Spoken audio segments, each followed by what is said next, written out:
He's shaking his head. Can you hear me now? Yep. Awesome. Good. All right, Lanto, thank you for joining us. We'd like to welcome our defending champion here at the Vivint Houston Open. Lanto, take us back to 2019 when you won your first PGA Tour title, and then also your thoughts on defending that title here at a different golf course. Yeah, no, it's when I pulled out, or when I got to the airport and saw the courtesy car with the Houston Open logo, it brought back a lot of really good memories, and it's hard to believe it's been a year. It's been 2020 has been a wild ride for everybody, and I'm just pretty happy and grateful to be back here in Houston, having a chance to defend the Houston Open, and it's really cool that Vivint has hopped on board and supporting the event and the tour. So, new golf course this year. I would say the grass is somewhat similar to the Golf Club of Houston, but the golf course is very, very different. So it's a tough golf course to learn in a week. It's got a lot of undulating, a lot of movement around the greens, but I think players will like it. It's going to be a really good challenge. And how's the state of your game coming into the week? It's good. I feel comfortable.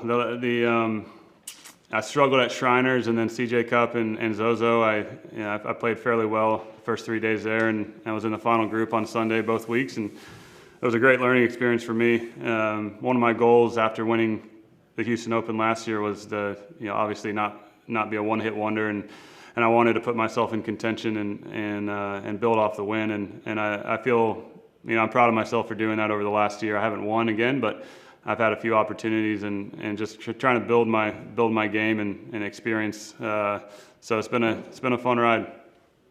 Lanto, we know you got to visit with Travis virtually at the Tour Championship. Could you tell us a little bit about the visit you took to MD Anderson on Monday? Yeah, so we during the Tour Championship we did a three-way. I think it was me, Leishman, and I forget the other guy, tour player that was with us, but I think it was Mackenzie Hughes. We sat with Travis, and just hearing his story, it's pretty inspiring. He had cancer at the age of 11, and now he's cancer-free and doing really well at the University of Texas. Just a really positive kid. He kind of acts like a CEO of a Fortune 500 company. Just pretty. All of his answers are pretty impressive. Pretty mature kid, and he's been through a lot. And seeing that perspective that he has on life, going through something like he did at the age of 11, and now being cancer-free, I think it's a lesson that everybody can learn from, especially with COVID and the election and everything that's going on right now.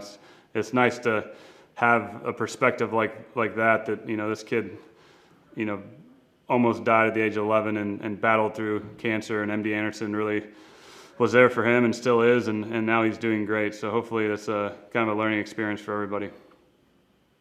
And before we open it up to questions, you were the RSM Birdies for Love weekly winner in Houston last year, en route to a second place finish in the overall program. Can you speak to the impact those funds have had on starting the Lanto Griffin Charitable Trust? Well, it inspired me to do it to begin with. So I've always wanted to have a foundation or a charitable trust or just have something to give back. I've had so many people throughout my career help me, and when I found out Sunday night after the trophy presentation, I forget who it was, one of the media officials asked me to do a short interview, and I had no idea that I won $50,000 for charity with RSM Birdies for Love, and I couldn't believe it. I mean, it's a ton of money, and growing up in a place in Southwest Virginia where $50,000 is a lot of money, and so I immediately, my goal was to have a top 3 finish in that, and I ended up finishing second, and RSM donated another $150,000 to my charity of choice, and so we started the Lanto Griffin Charitable Trust, and our goal is to give back to underprivileged youth in sports, and then to also give back to families that are battling terminal illnesses, and it's been great. We were able to donate $20,000 to a senior in high school to be able to go to college in my hometown. I was able to call him and give him the good news, and then we've also helped a few families that kind of out of the blue came down with terminal illnesses, and just trying to give some families hope that don't really have a whole lot at the time. So those are the two things that are important to me, and because of COVID, we had to cancel my first annual event just with all the uncertainty this summer, but in 2021, we have the date set for my first event, and then I'm also hosting an AJGA event next year that's going to help raise funds. So we're taking the money that RSM Birdies for Love gave me, and we're going to try and compound it and hopefully make as much money as possible for local charities. That's great stuff. Thank you, Lanto. Let's open it up to questions, and we'll start with Dale Robertson with the Houston Chronicle. Hey, Lanto. Welcome back. Thank you. Good memories. So ultimately, I guess you have great memories of number 18 at the Golf Club of Houston after having horrible memories. Are you still somewhat relieved you don't have to see that hole ever again? Well, I just finished my Pro-Am with the Vivint guys, and I was telling them, we got on the tee, and they were like, so this is what an 18th hole in a PGA Tour event looks like. And I was like, you know what? And we started talking about the 18th. And the 18th hole here at Memorial Park is very difficult. The green complex is crazy. It might be almost as difficult as last year at the Golf Club of Houston, but it doesn't have water all down the left.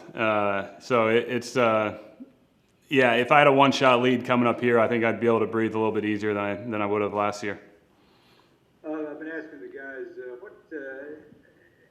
how does playing in front of no fans, you'll have a few this week, how does that change how you feel on the golf course? Maybe kind of an odd question. I mean, you practice all the time with nobody, but even your pro-ams are going to have people around, and practice rounds you'll have people around.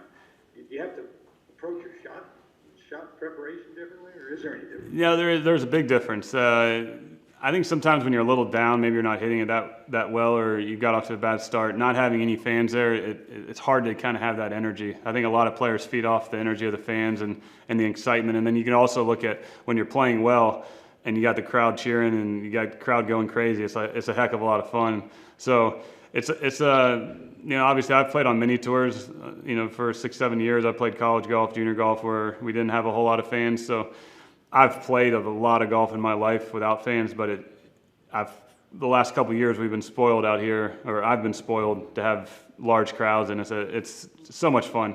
So I didn't play in Bermuda last week where they started having fans back, but I think majority of the players are so excited to have some fans this week in Houston and hopefully get a little bit of energy going out there. And it's the reason why we want to play on the PGA Tour. We want to play in front of the big crowds and play on big boy golf courses like Memorial Park. So I think everybody's excited.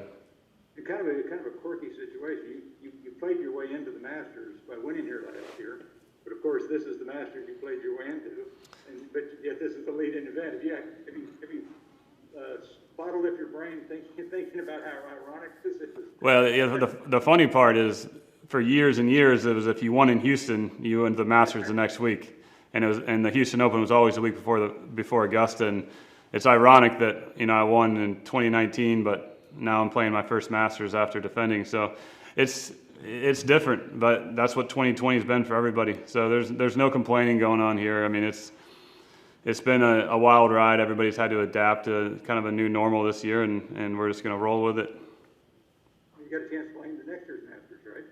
Luckily, yeah. I mean, I hope we have fans in April. I mean, if there's one golf tournament that you want to have fans at, it's Augusta, just because all the around 18 and number 2 green and 9 green, the fans just, I've watched every minute of the Masters for pretty much my whole life since I started playing golf, and it's going to be weird seeing 18 without 10, 12 people deep. And you think about the hill on 6 and right of the green on 16, and even behind the tee box on 16, when you always see the hole-in-ones, you see everybody going crazy. So it's going to be weird, but at the same time, you're at Augusta National and you're playing for a green jacket. Hey, welcome back. Thank you. Appreciate it. Okay, let's go to Tim Smith with Golf Week. Yeah, that's a great segue into my question. With your first Masters start, just in such a weird climate, there's all these traditions that unfortunately you'll miss out on. So like par 3 contest is one. We're doing a piece on that. And I'm just thinking, does it pain you that this is the one that you finally get to be part of and you miss out on some of those things? And since I'm working on something specifically, who would have been your caddy at the par 3 if you had worked it through?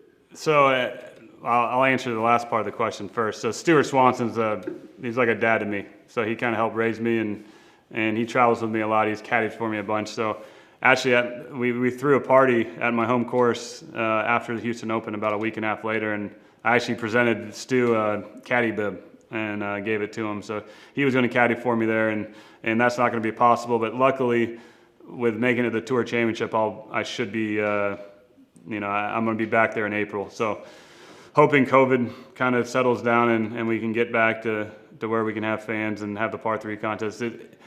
It's weird. I mean, the par 3 contest and having, skipping the ball over the water on 16, all those things are things that you sit back and watch during Masters Week every year. So it's going to be weird not having that, but at the same time, you're at Augusta National playing for a green jacket, and I think one thing down the road in 20, 30, 40 years, you're going to look back and your first Masters was in November, the only Masters ever be played in November. So you can look at it from a little bit of different perspective.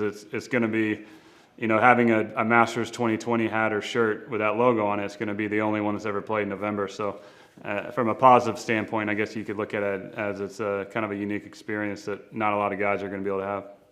I know that you said that, not having the galleries deep on 18 will be awkward, but does it actually give like a first-timer a little bit of an advantage? Because you do get to kind of settle in instead of having nerves overtake you. Yeah, I don't know. For me personally, I like the fans. I love seeing galleries. It frames the hole for me. And I'm so used to seeing that on TV.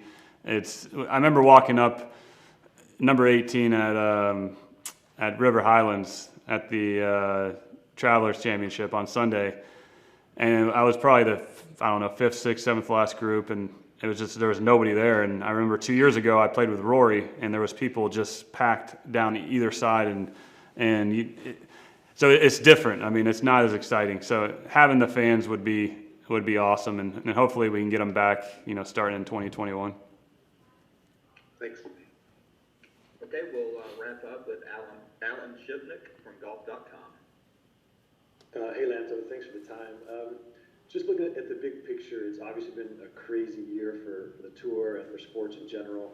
How impressed are you with what the PGA Tour is able to do to keep the show going week after week? They've done an incredible job. Jay Monahan and his whole team have been. I remember back in May or so, we were. My caddy was texting me. He's like, "Man, there's no way we're getting back. There's just no way with everything that was going on and all the other sports leagues not coming back." And Jay and his team, I mean, I don't know how he could do any better personally. And all the players have felt safe, from the charters to the testing to everything's just gone really smooth. And I haven't seen hardly any pushback. So I give the tour and Jay. I know they haven't slept a whole lot over the last several months, but those months from April and May, the amount of time they put into playing this out and to get us out on the golf course and make us feel safe traveling the world, because it's not like we have a 4 or 5 game homestand where we can stay at home. We're traveling different places every week. Every single city has had different rules and regulations that we've had to adapt to, but it's gone incredibly smooth. So there's nothing that they could have done more to help us feel safe and for us to be able to get back and hopefully give some of the fans at home. I know it's not the same as being at the events, but watching golf on TV and giving them something to kind of keep their mind off of everything that's going on. Yeah, when you look at some of the guys who have broken through this year with Maury Coward at the PGA, obviously Bryce at the US Open, Matt Wolff, I mean, it's almost like this new generation of stars has been born this season. And then the excitement with the way guys are attacking the golf course and this new distance race. Distance? Who's hitting it far? Yeah, just a couple of guys. I haven't heard about this. Yeah, I mean, it feels like there's a certain energy and excitement around the tour right now. And looking from the outside, looking in, have you felt that? Just that there's something happening right now. No, 100%. I mean, what happened at the BMW with John Rahm, that DJ made his putt and then John made it on top of him. I couldn't believe. I had an 8-footer for birdie on the 72nd hole from pin high left, and it broke about 10 inches. And then when DJ had that putt, there's just no way it goes in. And then John Rahm right on top of him, and that was insane to me. But it seems like every week there's a new story, right? And what Bryson's doing is mind-boggling. I mean, his golf, as far as he's hitting the golf ball, I've seen some other guys, Dylan Fratelli, I've seen him doing speed training, with no golf club, with speed sticks, just swinging as hard as he can. I saw Victor Hovland yesterday testing out 47, 48-inch drivers. I mean, Bryson's bringing it up. I mean, and what he's done is extremely impressive. At the same time, what he's done is not easy to do. It's not like you can just go eat 6,000 calories a day, work out, and then win a U.S. Open. I mean, Bryson's an incredible putter, and the fact that he's as good as he is with what he's done is extremely impressive, and he deserves to be rewarded for it, in my opinion. I mean, just a last question. You know, you alluded to the challenges of taking the tour to a different city every week. I mean, this year could have been a wash, and instead it's been a huge success. And I guess you talked about how the 2020 Masters, you're going to look back as something unique and special, but do you think that this season could be remembered as really an important one for the tour as far as how it was able to sustain and even grow in really challenging times? 100%. I mean, the amount of money that we raise for charity in every market that we're at is unparalleled with any other sports league.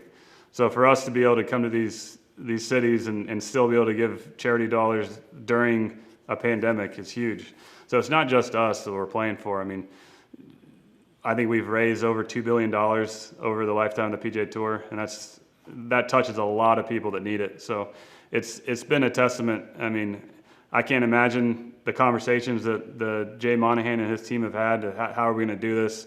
Bringing in Sanford Health, the testing has been spot on every week. It's really impressive what we've done. Not me, but the tour. Yeah. Thank you. You got it. Thanks for your time. All right, everyone. Thank you for your participation. And Lanto, best of luck this week. Awesome. Thank you.